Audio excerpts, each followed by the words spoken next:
வீட்டு முன்னாடி நின்ன ஆட்டோல இருந்து இறங்குனாரு ராஜையா. சம்பத், பணம் இல்ல, அப்புறமா தரேன் அப்படின்னு ஆட்டோக்காரங்கிட்ட சொன்னாரு. சரி மாமா அப்படின்னு ஆட்டோக்காரன்னு சொல்லிட்டு போயிட்டான். ராஜையா வீட்டுக்குள்ள வந்து உட்கார்ந்தாரு. சுஜாதா, சுஜாதா, கொஞ்சம் தண்ணி கொண்டு வாமா அப்படின்னு சொன்னாரு. சுஜாதா கிச்சன்ல இருந்து கிளாஸ்ல தண்ணிய கொண்டு வந்து அவர்கிட்ட கொடுத்தாங்க. ராஜையா குடிச்சாரு. அப்போ அவங்களோட குள்ள மக அனாமிகா வந்து, அத்தை என்ன சொன்னாங்கன்னு சொல்லுங்கப்பா. சொல்லுங்கங்க, நம்ம பொண்ண மருமகளா ஏத்துக்கிறேன்னு சொன்னாங்களா? ஒத்துக்கிட்டாங்கன்னு நினைக்கிறேன்னா அதுக்கு என்ன அர்த்தம்னு கொஞ்சம் சொல்லுங்க. கல்யாணம் ஆகாம ஒரு நாளைக்கு மட்டும் நம்ம பொண்ணு அவ வீட்டுல போய் இருக்கணுமா? குள்ளமா இருக்கா இல்லையா, அதான் வீட்டு வேலை சமையல் வேலையெல்லாம் செஞ்சு புத்திசாலித்தனமா இருக்காளான்னு செக் பண்ணணுமா? கல்யாணத்துக்கு அப்புறம் ஒரு வேலை இவளால எதையும் செய்ய முடியலன்னா அப்ப எங்களுக்கு கஷ்டம் ஆயிடுமேன்னு சொல்றான். அதுக்கு நீங்க என்ன சொன்னீங்க? நான் என்ன சொல்றது, அனுப்புறேன்னு சொல்லிட்டேன் அப்படின்னு சொன்னது சுஜாதாக்கு கோவம் வந்துருச்சு. எப்படிங்க ஒத்துக்கிட்டு வந்தீங்க? கல்யாணத்துக்கு முன்னாடி வயசு பொண்ணு இப்படி அனுப்பலாமாங்க நீங்க? சாரதாவாச்சும் கொஞ்சம் யோசிக்க வேண்டாம்? ஒருவேளை நான் ஒத்துக்கலன்னா என் வாயாலேயே என்னோட பொண்ணு புத்திசாலி இல்ல அப்படின்னு ஒத்துக்கிட்ட மாதிரி ஆயிடும். நான் போறேன்பா, ஒரு நாள் தானே. நான் போய் கடகடன்னு எல்லா வேலையும் முடிச்சு நான் யாருன்னு காட்டுறேன். அவங்க வாயாலேயே என் மருமக இப்படி அப்படின்னு பெருசா பேச வைக்கிறேன். அவளோட தைரியத்தை பார்த்து அம்மா அப்பா ஆச்சரியப்பட்டாங்க. நான் போய் ரெடி ஆகட்டுமாப்பா? நீ புத்திசாலின்னு எனக்கு நல்லா தெரியும். ஆனா கல்யாணத்துக்கு முன்னாடி இப்படி அவங்க வீட்டுக்கு போறது நல்லா இருக்குமா? அம்மா, பழக்க வழக்கங்களை பத்தி அவங்களுக்கும் தெரியணும். இப்ப நம்ம பின்வாங்கணும்னா இந்த பொண்ணுக்கு தெளிவில்ல, அதனாலதான் எங்க நிபந்தனைக்கு ஒத்துக்கலன்னு நினைப்பாங்க. நம்மள குறைச்சு மதிப்பிட்டு பேசுவாங்க. அவங்க அப்படி பேசுறது எனக்கு இஷ்டம் இல்லம்மா. அதனாலதான் நானு கௌரவமா வாழணும்னு நினைக்கிறேன். எங்களுக்கு எந்த பயமும் இல்லம்மா, உன் மேல நம்பிக்கை இருக்கு. நாளைக்கு காலையிலேயே அனுப்புறோம் அப்படின்னு சொன்னாரு. அவளும் சந்தோஷப்பட்டான். அன்னைக்கு ராத்திரி சுஜாதாக்கு மட்டும் தூக்கம் வரல. பொண்ணு மேல இருந்த அன்பு, பயம் ரெண்டும் கலந்து இருந்தது. ராஜையா பொண்ணு மேல இருக்க நம்பிக்கையால நிம்மதியா படுத்து தூங்குனாரு. மறுநாள் காலையில குட்டி அனாமிகா சாரதாவோட வீட்டுக்கு வந்தா. சாரதா ஒரு மாதிரி பார்த்து, நீதானம்மா ராஜையா பொண்ணு? ஆமா அத்தை. நான் போட்ட கண்டிஷனை பத்தி உங்க அப்பா சொன்னாரா? சொன்னாரு அத்தை, அதுக்காக தான் வந்திருக்கேன். பாக்கறதுக்கு ரொம்ப குள்ளமா இருக்கியே, ஸ்டவ் எட்டுமா உனக்கு? அத்தை, ஸ்டவ் மட்டும் இல்ல, எவரெஸ்ட் சிகரம் அதுல கூட ஏறி உச்சத்தை தொடுவேன் அப்படின்னு சொன்னதும் சாரதாவோட முகம் மாறி போயிடுச்சு. பேச்சால இமயமலைய கூட போய் தொடலாம் தான், செயல்ல தான் யார் என்னன்னு தெரியும். அந்த செயல்ல நீ யாருங்கறத காட்டு. கண்டிப்பா அத்த. இந்த வீட்ல காலையில டிஃபனு பெசரட்டு இஞ்சி சட்னி நீ தான் செய்யணும். இப்பவே செஞ்சிடறாத்த அப்படின்னு அனாமிகா லக்கேஜ் பேக் எடுத்துக்கிட்டு கிச்சனுக்குள்ளார போனா. அங்க கேஸ் ஸ்டவ் உயரமா இருந்தது. அப்பதான் அங்க மாமியார் சாரதா வந்தாங்க. கேஸ் ஸ்டவ் நிமிந்து பாத்துட்டு இருந்த அனாமிகாவை பார்த்து சிரிச்சாங்க. அனாமிகா ஸ்டவ்வை பத்த வைக்க ட்ரை பண்ணிக்கிட்டு இருந்தா. ஆனா ஸ்டவ்வோட பர்னர் கிட்ட அனாமிகாவோட கை போகவே இல்ல. சாரதா சிரிச்சுக்கிட்டே, என்னது இது, இந்த பொண்ணுக்கு கேஸ் ஸ்டவ் எட்டல போல இருக்கு அப்படின்னு சொன்னாங்க. அத பார்த்த அனாமிகா கொஞ்சம் கூட பயப்படாம தன்னோட மூளைக்கு வேலை கொடுக்க ஆரம்பிச்சா. கிச்சனை சுத்தி பார்த்தா. ஒரு மூலையில ஒரு ஸ்டூல் இருந்துச்சு. உடனே ஸ்டூல கொண்டு வந்து ஸ்டவ் கிட்ட போட்டான். அது மேல ஏறி நின்னுக்கிட்டு சமையல கவனிச்சா. சாரதா ஆச்சரியப்பட்டாங்க. அடடே, ஸ்டூல் மேல ஏறி வேலை செய்றிய அத்த, எங்களுக்கு இதுதான் ஆயுதம். பரவாயில்லையே, நல்ல பொண்ணுதான் அப்படின்னு சாரதா போயிட்டாங்க. அனாமிகா சந்தோஷமா வீட்ல உள்ளவங்களுக்கு சமைச்சா. அதனோட வாசனை வீடு முழுக்க பரவுச்சு. என்னங்க, நம்ம பொண்ணு அங்க எவ்ளோ கஷ்டப்படுறாளோ என்னவோங்க, கொஞ்சம் போய் பார்த்துட்டு வரலாம் இல்லங்க? நான் அங்க போகல சுஜாதா. நம்ம பொண்ணு மேல நமக்கு நம்பிக்கை இருக்கணும். சாரதா சொல்ற வேலைகள் எல்லாத்தையும் அவன் நல்ல புத்திசாலித்தனமா உறுதியா பண்ணி சாரதாவ, அண்ணா உன் பொண்ணையே என் பையனுக்கு கட்டி வையின்னு சொல்ல வைப்பா. ரொம்ப நம்பிக்கை வைக்காதீங்கங்க.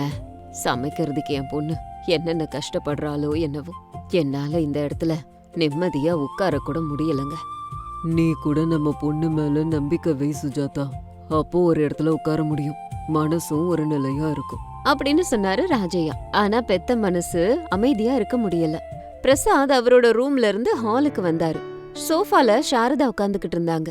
சாரதா, நீ இங்க இருக்கேன்னா அந்த பெசரட்டை யாரு பண்றா? நிபந்தனை போட்டு வர வச்ச மருமக வந்து பண்ணிக்கிட்டு இருக்கா. பிரசாத் அதை கேட்டு சந்தோஷப்பட்டாரு. ரமேஷா, தம்பி ரமேஷா அப்படின்னு தன்னோட புள்ளைய கூப்பிட்டாரு. ரமேஷ் கொஞ்சம் டென்ஷனா அந்த இடத்துக்கு வந்தான். என்னாச்சுப்பா? மருமக வந்துட்டாடா, கிச்சன்ல இருக்கா அப்படின்னு சொன்னதும் சந்தோஷமா கிச்சனை எட்டி பார்த்தான். குட்டி அனாமிகா அவங்க கிட்ட வந்தா. ரமேஷ பார்த்து வெக்கப்பட்டா. அத்த, நீங்க சொன்ன மாதிரி பெசரட்டு பண்ணிட்டேன் அத்த, வந்து உட்காருங்க, எல்லாருக்கும் வைக்கிறேன். எல்லாரும் உட்கார்ந்தாங்க. அனாமிகா பெசரட்டை கொண்டு வந்து டைனிங் டேபிள் மேல வச்சா. ஸ்டூல் ஏறி எல்லாருக்கும் கொடுத்தா. எல்லாரும் சந்தோஷமா சாப்பிட்டாங்க. ரமேஷும் பிரசாதும் சாப்பிட்டுட்டு போயிட்டாங்க. சாரதா அனாமிகாவை கூப்பிட்டுக்கிட்டு மாட்டு கொட்டகைக்கு வந்தாங்க. இந்த இடம் ரொம்ப அழுக்கா இருக்கு, கொஞ்சம் இத சுத்தம் பண்றியாமா அப்படின்னு சொன்னாங்க. இது உண்மையிலேயே பரீட்சை இல்ல, அவமானப்படுத்துறாங்கன்னு அனாமிகாக்கு தெரிஞ்சது. ஆனாலும் அனாமிகா பின்வாங்கவே இல்ல. செஞ்சிடுறேன் அத்த அப்படின்னு சொன்னதும் சாரதா சிரிச்சுக்கிட்டே அந்த இடத்த விட்டு போயிட்டாங்க. குட்டி அனாமிகா கொஞ்ச நேரம் அப்படியே யோசிச்சுட்டு இருந்தா. கொஞ்ச தூரத்துல கிணறு இருந்துச்சு. உள்ள எட்டி பார்த்தா கிணத்துக்குள்ள தண்ணி இருந்துச்சு. கிணத்துல தண்ணி இருக்கு, பவர் கூட இருக்கிற மாதிரி தெரியுதே. இப்போ பைப்பு வேணும் அப்படின்னு நினைச்ச அனாமிகா நிலத்து பக்கம் இருந்த பைப்பை பார்த்தா. கொஞ்சம் கூட யோசிக்காம பைப்பு போட்டு மோட்டரை போட்டா. பைப் தண்ணில மாட்டு கொட்டகையையும் மாடையும் நல்லா கழுவுனா. மாட்டு சாணத்தையெல்லாம் கூட ஒரு மூலையில கொண்டு போய் போட்டா. அப்ப மனசுக்குள்ள வேலைன்னா அவமானம் கிடையாது, தன்னோட புத்திசாலித்தனத்தை காட்டுறதுக்கான வாய்ப்பு. இந்த வாய்ப்பு என்னை இன்னொரு அடிக்கு கூட்டிட்டு போயிருக்கு அப்படின்னு நினைச்சிட்டு இருக்கும்போது மாமியார் சாரதா அங்க வந்தாங்க. சுத்தமா கழுவி இருந்த இடத்தையும் மாடையும் பார்த்து ஷாக் ஆனாங்க. எவ்ளோ சுத்தமா இந்த இடத்த எப்படிமா பண்ண? அத்த, நம்ம வீட்டு மாடுதான் நமக்கு தெய்வம், அத சுத்தமா வச்சுக்கிறது தான் மருமகளோட கடமை அப்படின்னு சொல்லி சாரதா மனசுல இடம் பிடிச்சிட்டான். ஆனாலும் சாரதா இறங்கி வரல. இன்னொரு பரீட்சை வைக்கணும்னு நினைச்சாங்க. ராத்திரிக்கு பிரியாணி செய்யணுமா?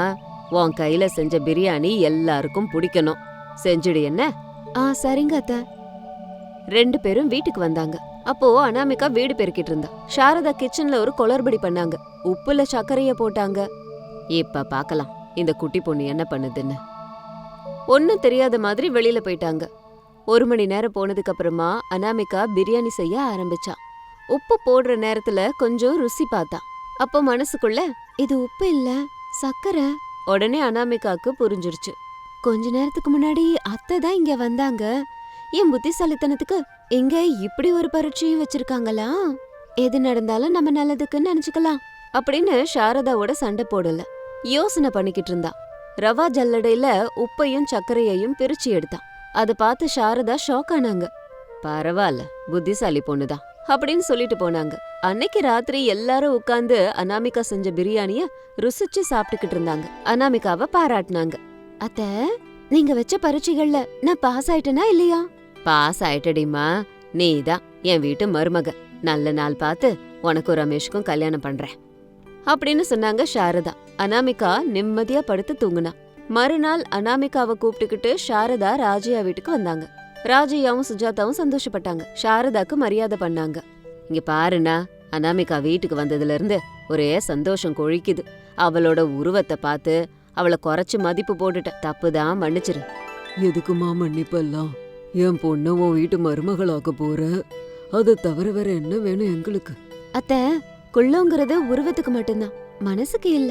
ஆமா மருமகளே, உன் புத்திசாலித்தனத்தால என் கண்ணை திறந்துட்ட. உனக்கு நான் வச்ச எல்லா பரீட்சையிலயும் நீ ஜெயிச்சிட்ட அப்படின்னு கொஞ்ச நேரம் பேசிட்டு சாரதா வீட்டுக்கு வந்துட்டாங்க. ஒரே வாரத்துல அனாமிகாவுக்கும் ரமேஷுக்கும் நல்லபடியா திருமணமாச்சு. அனாமிகா சாரதா வீட்டுக்கு மருமகளா வந்தா. அதுல இருந்து சாரதா வீடு சந்தோஷமாச்சு. இது இன்னைக்கு ஸ்டோரி. இதே மாதிரி இன்னொரு ஸ்டோரியோட உங்களை மறுபடியும் மீட் பண்றேன். பாய்.